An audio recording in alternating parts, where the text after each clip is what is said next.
Yo, what's on guys? So this video is going to be announcing release of my new bulking guide, and it's also going to be a Q&A, just kind of like keep it a bit interesting. I won't speak too long about my guide, but if you want to read like a bit more about it, you can click down below in the description box, and I've got like on my website, there's everything there telling you everything about it. But what it is, it's a powerbuilding guide. So the guide itself incorporates powerlifting principles, and it also incorporates bodybuilding principles. The split itself is a 5-day powerbuilding split. You're training for strength and you're training for size. So it's called the mass guide, the muscle and strength guide. You're not only like trying to gain muscle, you're gaining strength as well. And it's based around linear periodization and daily undulating periodization. So it's split into 4 3-week blocks. So you have these 4-week cycles of linear periodization where we focus on improving our squat, bench, and deadlift strength over a 4-week period, and then that resets, and then you go back on another 4-week period, that resets, you go back on another 4-week period. It's all explained in the guide. And then along with that, we've also got DUP, so daily undulating periodization. Over the 5 days, we're varying between strength days and hypertrophy days. So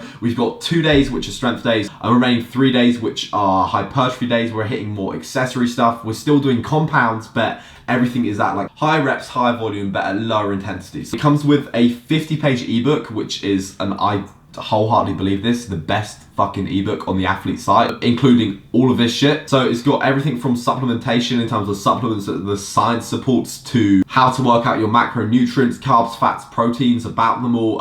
It's basically a solid science-based guide that doesn't sprout bro bullshit to you. Last year, me and a load of other guys run this split before I refined it, and the progress was freaking ridiculous. And then like since then, like the whole summer whilst I've been cutting, I've been refining every single little detail over the course of over a year really. I've been refining every single little detail. Messages I've had so far from like guys that have been on the program have been phenomenal. The program is RPE based, so I got a massive influx of guys asking me to include rating of perceived exertion, so basically how hard you have to work on certain sets. So do you know like certain powerlifting programs are percentage based? This is based on RPE. So if you've got an RPE of 9, for example, okay, you should be feeling after that set like you definitely had 1 more rep left. Or if I say, okay, go to an RPE of 8.5, you should be feeling like, okay, maybe I had 2 more reps left. It basically auto-regulates your training and gives you an indication of how hard you should be training based on performance on that day. Do you know when you come into a gym and some days you're like really groggy, everything's like going really like badly, you can't really lift a lot of weight, or other days you go in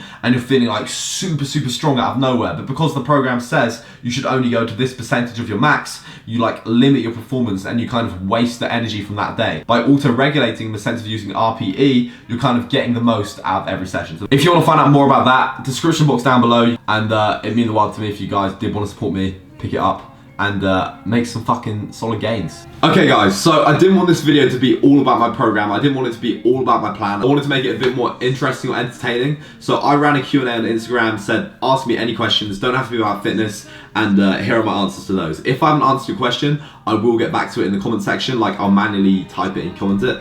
Or it will be in an old Q&A video because I get like asked a lot of the same questions all the time, so I don't want to like repeat myself every single video. So I'm kind of making this one a little bit different, a bit more interesting. EOG hand passer. Bro, why can't you just have a normal Instagram name like Bob? Okay, Bob asks, best pre-workout to blow your head off.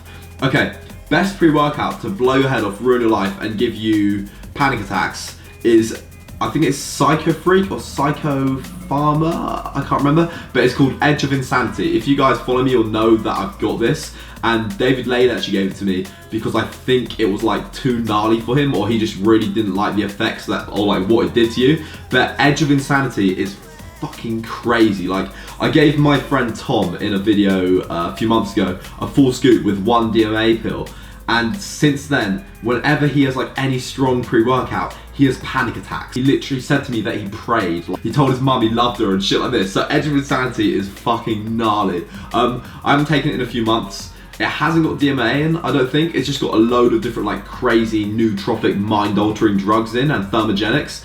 I took a scoop 1 session once, had the session, like crazy session, smashing weights at like 1,000,000 miles an hour, finished the session, got home, was sat like at my computer desk. It was quite cold that day. Despite like being cold and having already trained, I was sat there like dripping with sweat, just like sweating through all my clothes. Like, Edge of Insanity is definitely the most craziest pre-workout I can think of, but like go-to pre-workouts for me, I'm just taking the Jay Cutler stuff in a minute. Dan George 94 asks, what made you join VQ? Were you approached by many other brands when you left Gymshark? Yeah, well, when I made that video saying that I'd been left by Gymshark, literally before I made it, I asked a few people if I should make it, and everyone told me not to make it. Everyone was like, no, you don't want to do that. Just say you decided to part ways with the brand, say you decided to do something else, blah, blah, blah, all this shit. I wasn't sure what would happen if I would make it, but because I made that video and because I made it very clear that I was no longer sponsored and like it did very well, I got approached by a shit ton of brands. So Alpha Elite actually contacted me, Machine Fitness contacted me to name a few, and then several other brands as well got in touch with me.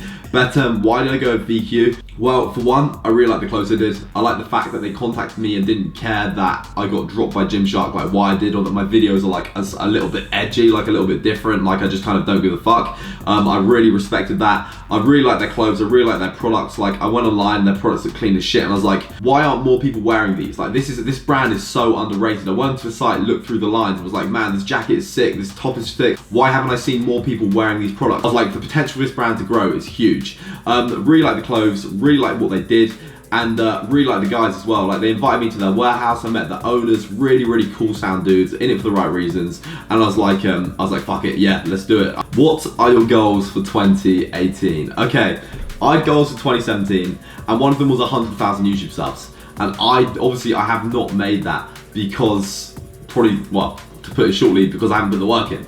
So this is like kind of scary for me to say, what are your goals for 2018? But I want my goals to be so ridiculous that people like kind of look at this and laugh and think, yeah, that's never gonna fucking happen. 2018 goals, 250,000 on YouTube, 250,000 subscribers. I want you to laugh at that shit. I want you to laugh at that and laugh at me and say it's never gonna happen.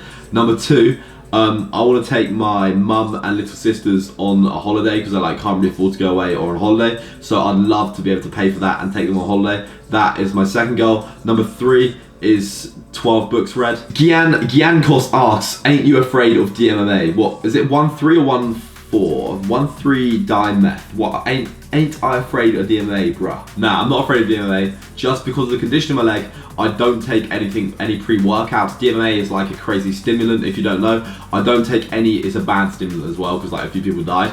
I don't take any pre-workouts with DMMA in, just because it has the potential to make the condition of my leg worse. Like, anything that affects my heart, blood pressure, heart rate, does have the potential to worsen the condition of my leg. So I stay clear of that shit, bro. I'm afraid of it, I just don't want to take it. Adam Lynch 1, what's the most proud video you have made and or the most enjoyable video you have made? Okay, so the video that I'm most glad about making, without a doubt, is the one that I made with my best mate Nathan, called Nathan's Weekend. It's still on my YouTube channel, all of these are still on my YouTube channel.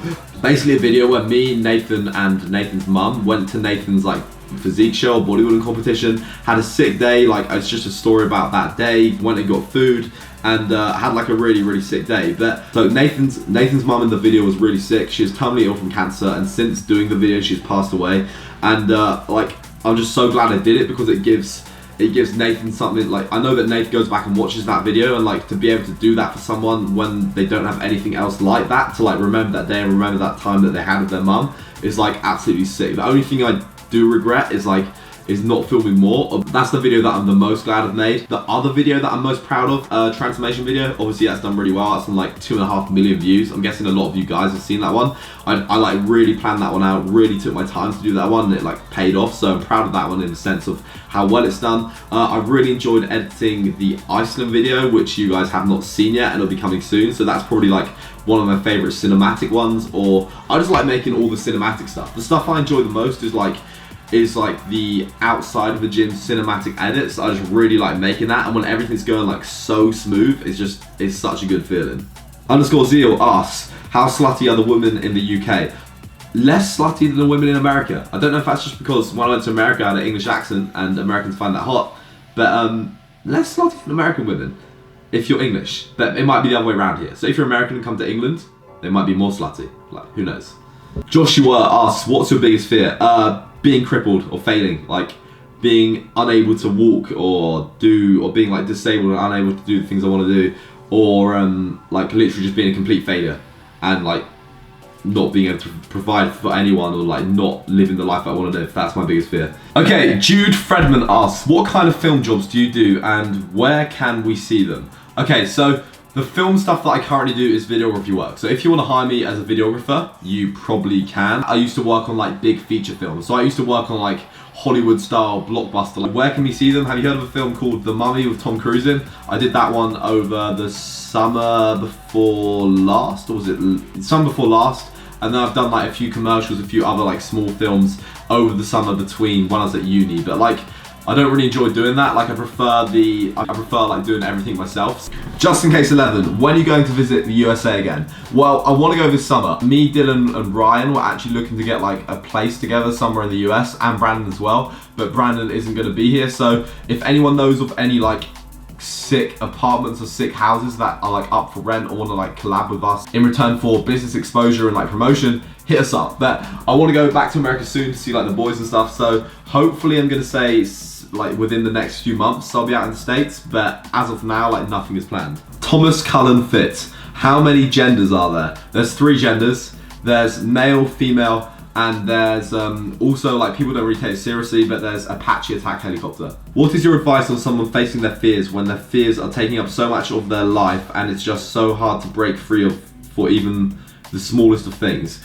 Okay, if anything scares you, like whatever it is that scares you, you have to do it. So like I kind of have a rule. If something scares me, like I have to do it because it scares me or because I don't want to do it. So although it could be like something massive to you, if it scares you, don't run away from it, don't turn your back on it, like face it head on and do it. For example, like let's say you're scared of like public speaking, or you're scared of I don't know, speaking to girls, speaking to certain people or something like that. The way you could start by doing that is by making everyone look at you in a situation. So I don't know, make some like weird fucking noise or something in like a library, or like in the middle of a street, lie down in the middle of a street, and so everyone's like staring at you and has to walk around you, or just some odd shit like that. Like me getting naked and taking my clothes off in like public places and everyone like staring at me like, what the fuck's that guy doing? That's like a way of like me kind of addressing my fears as well. So face the fear head on, and if it's scary, like you're doing the right thing. The more times you do it, the more times you get scared, you're basically gonna get used to it, and it's no longer gonna be a fear. Hey Mo, what's your take on getting over hard times and looking to the good stuff and just giving it a shit? I know that's how you look at it, and was curious on how you do that. Well, recently guys, I've actually been like really struggling in my mindset and stuff. But the biggest thing for me is like morning routine's really important. Get into a routine, like start reading self-development books, listen to podcasts, things to like actually learn how to grow as a person. Like I'll do a video on this soon, but that's very important to me. And another thing, like Danny Duncan, one of the few guys I actually follow on YouTube, one of the things he said was that like has really stuck to me since he said it. And like even before then, like I thought about it as well, but not on like such a big time scale.